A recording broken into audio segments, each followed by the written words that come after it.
Well, there's breaking news coming in at this hour. The US President Donald Trump has called for new leadership in Iran. Now, Trump has responded to Khamenei's remarks. Now, Khamenei, remember, that blamed Trump for the casualties in the protest.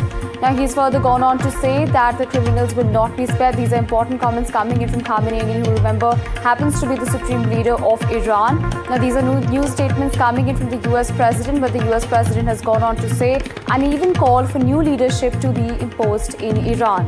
This is the US President's response that comes in after, of course, a statement coming in from Iran's supreme leader.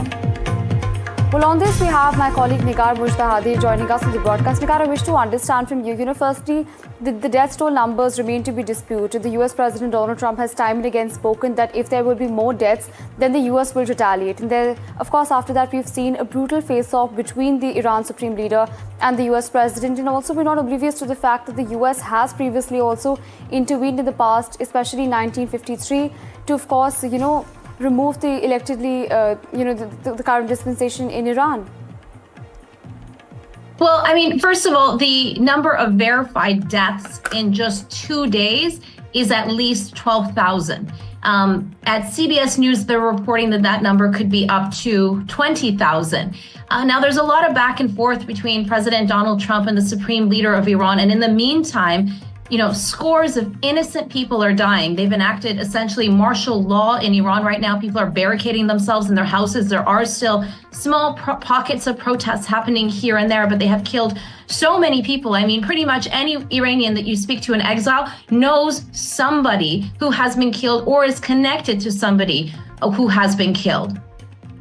But Nigar, I also wish to understand from you, you said that of course, the number of casualties is as many as 12,000 in the past 2 days. I also wish to understand from you, while all of this is happening in Iran, there seems to be statements made by the Crown Prince who is in exile in the United States. How exactly are Iranians viewing that?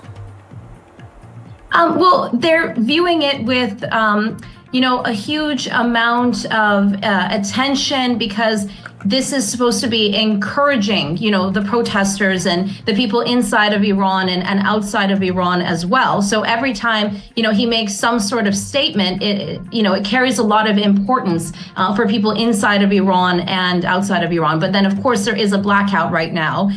Some people are getting things out through Starlink. There is the risk of execution if you own Starlink, and they are able to, at times, through GPS tracking, know who has it, who doesn't.